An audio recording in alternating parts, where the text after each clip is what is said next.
Hi, good day, viewers, and welcome to another episode of Futsal868 Corner Talks. This is just going to be part of a bigger discussion that has been pre-recorded to speak to sport and children's rights. I have with me a gentleman who is going to not only pronounce his name, but introduce his story as regards to how he got involved with it. So without further ado, I want to bring in Yianny. Welcome, Yianny, to Futsal868 Corner Talks. It is truly a pleasure to have you with us and to be able to find out more about you and the work that you do with your organization. Thank you very much. Hi, Jeffrey. Thanks for having me. So first and foremost, please, for the sake of our viewers, please tell us, pronounce your name and give us the meaning of your name. So my name is Yianny Ioannou. With the English pronunciation, I'm originally Greek Cypriot, and the name is a very normal name. In Greek, it actually Yianny translates to John in English. So you're the Director of Operations at Tackle Africa. Tell us what is Tackle Africa and also your position as Operations Director. So Tackle Africa is originally a UK INGO, and what we do is we use the power of sport and particularly the power of football to educate young people all across sub-Saharan Africa using interactive football drills. So the idea is that young people take part in fun, interactive football sessions in their local communities, and we train local coaches, teachers, peer educators, whoever it is that wants to work in their local community and mobilize and educate and protect and work with young people to deliver these drills. And the goal of that is that you will take part in these interactive Tackle Africa drills. You will learn all about sexual reproductive health and rights. So that could be anything to do with HIV, female genital mutilation and cutting, family planning, all the range of issues around sexual reproductive health and rights. And then you will make positive choices and positive decisions in your life around that. In terms of being Director of Operations for Tackle Africa, I've been with the organization for 11 years now, and my responsibility is the work that we do on the ground in Africa. I used to spend a lot more of my time on the ground, but given the current situation and the way that travel is, I haven't actually been out in a little while, so I have to do it from here in London, from the end of my computer. I must ask, how did a Greek native fall in love with Africa to dedicate 11 plus years of their life to serve? And you said it before the interview, to serve with purpose and passion. This is his words, guys, and I love it. To serve with purpose and passion the continent of Africa. Additionally, how many countries does Tackle Africa serve? So Tackle Africa this year is in 10 countries across East, West and Southern Africa. So we have these kind of regional centers that we work all across sub-Saharan Africa. We've worked in more kind of at the same time. We've worked in 12 countries at a time previously, but there's been a few countries that haven't become active again after COVID.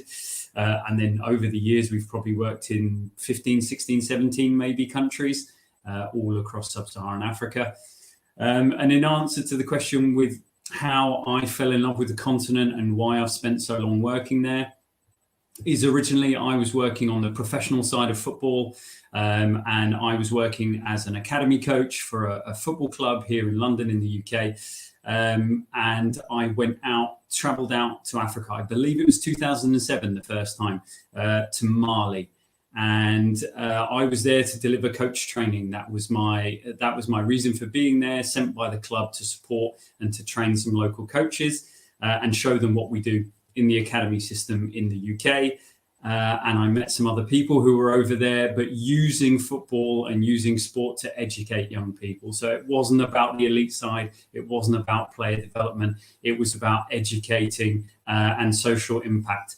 And I just thought to myself, that's what I want to do. And it all came down to passion and purpose, why you get up in the morning, why you look forward to doing your job, why you look forward to, sometimes the long hours or the hard work or whatever it is, but you wake up and you've got a smile on your face and you're ready to go. So it's that passion and purpose. And anybody who has spent time, who's lived, who's worked, or has had anything to do with the continent of Africa will tell you it's a very special place. It's a privilege. It's a privilege to be able to get up, do my job, and feel like we are having a positive benefit for the young people, for the communities, the coaches we work with, and the partner organizations that we work with every day. As to partner organizations, it was very interesting because I see that you work with one of a growing organization, and that of Footy Addicts. Can you speak to some of the other organizations that you have partnered with, and what makes a good partner for you guys in getting your message, in achieving your goals and objectives as an organization? That's a great question, Jeffrey. So a lot of the organizations that we work with are local organizations who are deeply embedded in the communities all across our geography in Africa. So they're organizations that are there, not always small, sometimes very small, sometimes a lot bigger. But the key is that they are really, really engaged in supporting and developing the communities that they are in, or that they come from, or that they represent. And for us, that's what makes a great partner. These partners are invested in the futures of those communities. They're invested in the lives of the people that are there.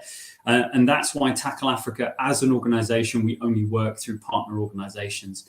We have a methodology. We have a way of educating and engaging young people and adolescents through this interactive football methodology.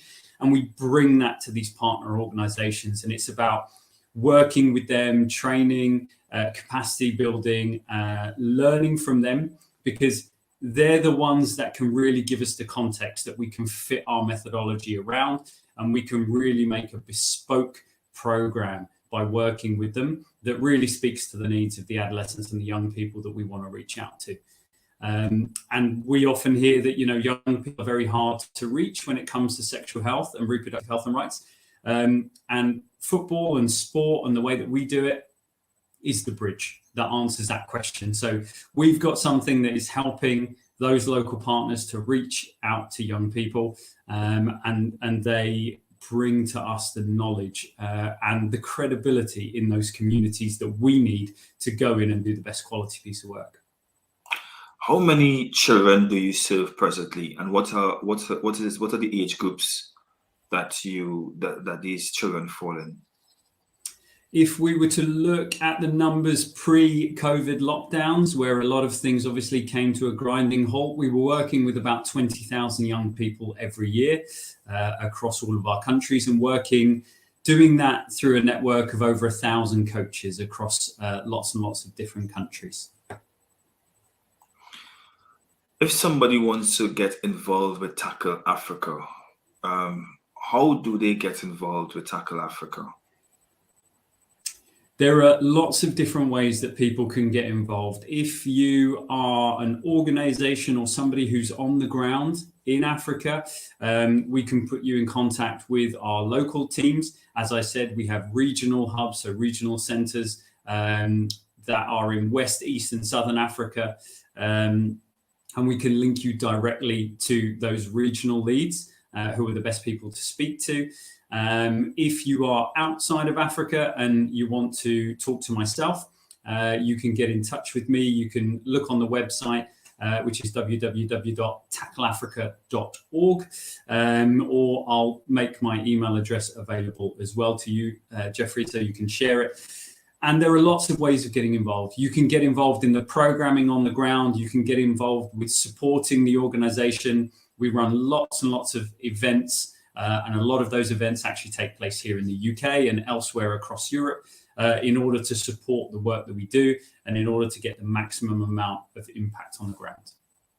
It was very important for us to be able to put that in the middle of our conversation and not the usual end, because we want persons to grasp already how important it is to become involved in some form of fashion, even before we delve into the topic of sport and children's rights, because of the great work that this organization have done and continue to do, and to impact the lives, as you heard before, 20,000 plus in a yearly period.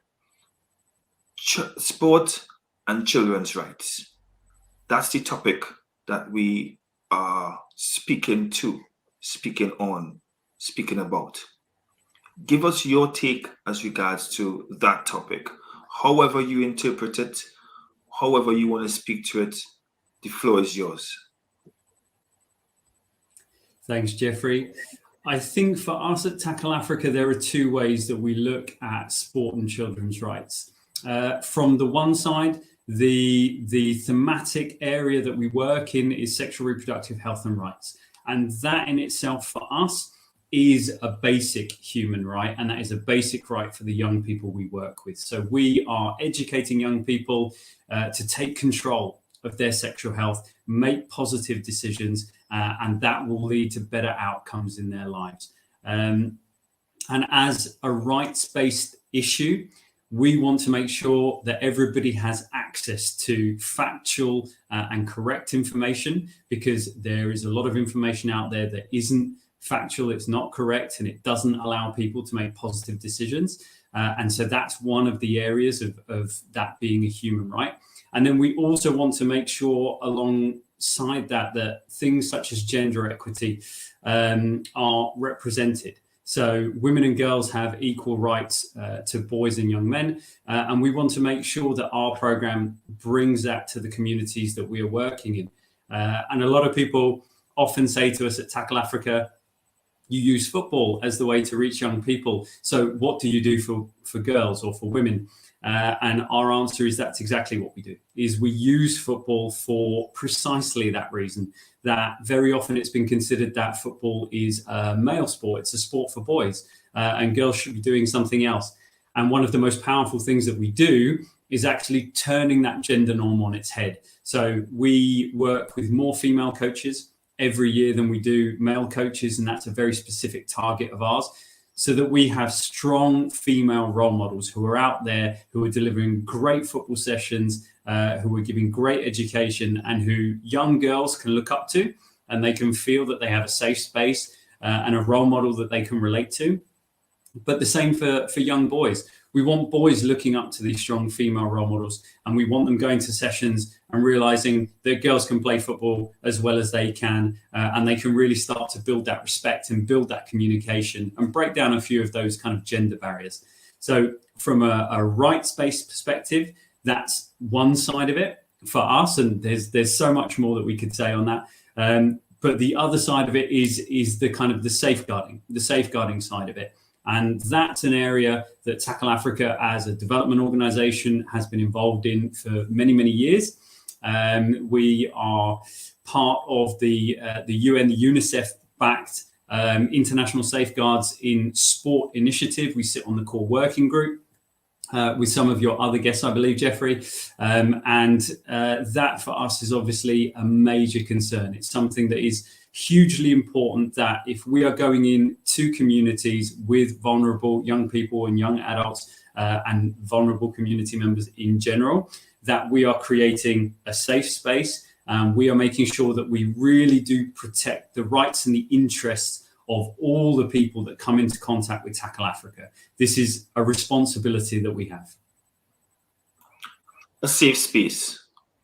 You have mentioned that 3 times in that description of it. Sport is inherently good. The involvement in sport is inherently good.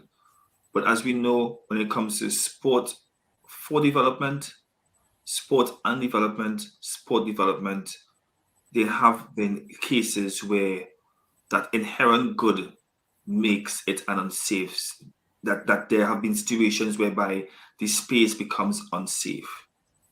How do we create safe spaces? How have Tackle Africa created and preserved safe spaces for, first and foremost, the participant, which are the children, and also the organization as a whole? Jeffrey, the simple answer is lots and lots of work. So in order to do that, there's, and as I said as well, if you feel a responsibility to do that as part of the work that you're doing, it's about putting the work in and really taking ownership and making sure that it's something that sits at a high level within the organization. And it's something that is given the time, it's given the bandwidth, and it's given the kind of backing that it needs to take off. It starts with learning, understanding, doing the research, and you can do a lot of that quite easily by joining the various initiatives that exist, such as the International Safeguards in Sport that I've already mentioned. So if you're using sport, you've got a framework and a network and an amazing group of people and organizations who've been working on this for many years, and that can support you through that journey. But it's really taking ownership of it and making it something that's key within your organization. So at Tackle Africa, safeguarding for us sits across all levels of the organization, and it's making sure that every single person that has anything to do with Tackle Africa has safeguarding as one of the issues that they are responsible for, that they are trained on, that they understand, and they understand what it means for them and what it means for their role or for whatever they're doing with the organization. But then on the other side of it, we going into communities, we've got fantastic partners, so it's working with them as well. Those partners have their own processes, procedures, and ways of doing things that we need to learn from.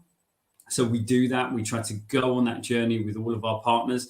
And if there's a situation where our partners have got specific things that are really relevant that we can learn from, we'll take those and we'll integrate it into what we do. And on the flip side of it, if we're working with some partners who might be on a journey where they're just developing and starting to really move down the line of building their safeguarding, we can help with that. We can do the capacity building on that because we've spent many years doing it and it's part of our remit. Part of our remit is to make sure that the spaces are safe, the environments are safe, the way that things are done, they're done with the best practice and the protection of the young people that are going to be involved and the communities that are going to be involved. And so that is something you have to invest in. You put in the work, you go on a journey, you take responsibility at senior team leaders, senior management levels, so the people that make decisions, and you ensure that everybody is involved in this process. So if we're going to provide a safe space for a participant, the participant needs to understand what is safeguarding. How does it apply to me and why is it relevant to me? So that's number one. And at Tackle Africa, we use our existing methodology, and we will use that as a way to show young people safeguarding means this, and it means your rights are these, and it means that nobody can do this to you. If this thing happens, this is not okay, and you have a right to speak up, and you have a safe way of speaking up. So we get that out there, and we train our coaches to do it. We work with our partners to do it, and we get it out there to our participants. And so part of the battle is just making sure that young people know what safeguarding is. They know they have a right to speak up, and then we give them an opportunity to speak up. And then the final kind of line in that is that we follow it through. So there's a referral pathway. There's a way of checking every stage of this to make sure that anybody that does want to come forward doesn't fall through the cracks and that they are safe during that process. That is an extremely great, simplistic way of expressing and explaining to our viewers exactly what it is you guys do in terms of safeguarding children in sport and your participants at Tackle Africa. My next question is, it always doesn't go right. It doesn't always happen the way that we would like it to happen. Without going into graphic detail, are there any one situation or situations that you can share with your viewers where things did not go as, but the way in which Tackle Africa was able to deal with it, learn from it, and now come out on the next side an even better organization, being able to protect its participants, or huddle together so that you all could be able to stay as a herd and protect your participants even better? Yes, absolutely. I think there's one general area that we at Tackle Africa have always found very challenging, and that's actually the number of reports that are coming into us. So we identified that if you look at how many young people we're working with every year, 20,000 young people, and then beyond that, the community members, but we were getting very few safeguarding reports that were coming through to us. So we understood as an organization that it's not possible that these things aren't happening. We know that these things are happening. They're just not coming through to us. And if they're not coming through to us, then we can't be part of a solution, or we certainly can't help towards protecting or providing a safe space for these young people. So the first challenge for us, and one of the biggest challenges, was making sure that people understood what safeguarding was and what it means if you're involved in Tackle Africa, because often there's a digression between what Tackle Africa considers safeguarding and what the international community wants safeguarding to mean for young people, and the realities in any given context. And that goes across globally. That's not something that's restricted to Africa at all. So wherever you go, there will be different ways of doing things, different things that are acceptable. And so it was about making sure people understood, this is what safeguarding means for you. This is what's okay, and these things are not okay. And if you find something is happening that you don't think is okay, this is what you can do about it. And you have a right to do that.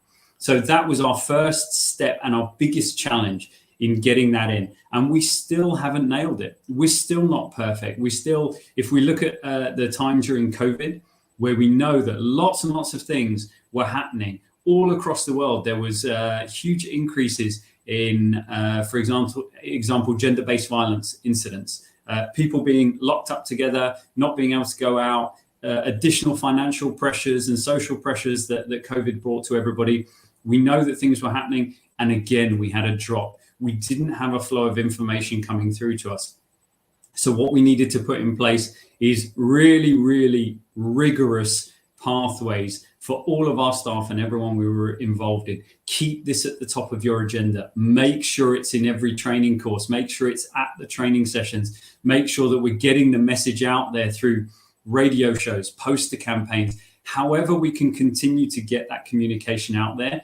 This being our biggest blocker and one of our biggest barriers to doing the safeguarding process really well as an organization was one that we keep having to work on. And the thing is, it's never solved. So this never actually goes away, which can be quite fatiguing, but you have to commit to it and you have to keep doing it and you have to keep going around. And so that doesn't go into any particular individual case of safeguarding, but for us, that is by far one of the biggest barriers. And so it's the thing that we work so hard on, and we review this all the time. We are reviewing our safeguarding formally as an organization every 6 months, but we actually do it much more often than that through all the safeguarding work that we do. So every couple of months, we're looking at this. What can we improve? What can we do better? How can we get this flow of information so that we can actually get young people talking to us and then looking after them after they report something? As we get ready to wrap up this segment, we will definitely want to open up the communication lines from you to advise organizations who do not have safeguarding policies. What are your suggestions of them doing such, as well as what message would you give to those who do not have it and maybe thinking, that's just another policy. I trust my coaches. I trust my directors. I trust the persons who interact with my children. Share with us your thoughts. That's a fantastic point, Jeffrey. So the first thing I would say is commit to it. Safeguarding is best practice. And so putting into place effective safeguarding policies, procedures, and a way of working in any domain, in any social impact domain, or even in a purely sporting domain. It's the only way that things can be done to make sure that young people or your participants or whoever your members are protected, are given a safe space, and are given the best quality program, whether it be sporting or sporting plus something else, that they can possibly be given. So you need to commit to it. Don't be overawed by it. Don't be put off by it. I said it was work, and I said it's something that needs to be done. But there are so many organizations out there that are working on this, that have done huge amounts of work on this, that can support, that can provide mentorship, that can provide guidance. It doesn't always cost a lot of money to do this. It might be a time investment in terms of senior members of an organization, but I think in terms of the benefits and what comes out of this for your participants, it's absolutely worth doing. If you are working in sport, then I can again point you towards the International Safeguards in Sport, which we're a member of, and provides lots and lots of support and materials and documentation and a pathway that you can work through, including a very, very easy self-audit tool that you can work through to see where you are as an organization and which areas you need to strengthen. And then on top of that, you can reach out to organizations. So, for example, you can reach out to us at Tackle Africa. We do this kind of capacity building. We work with organizations, and it's part of our commitment to creating safer spaces for young people that are involved in development and in sports programs.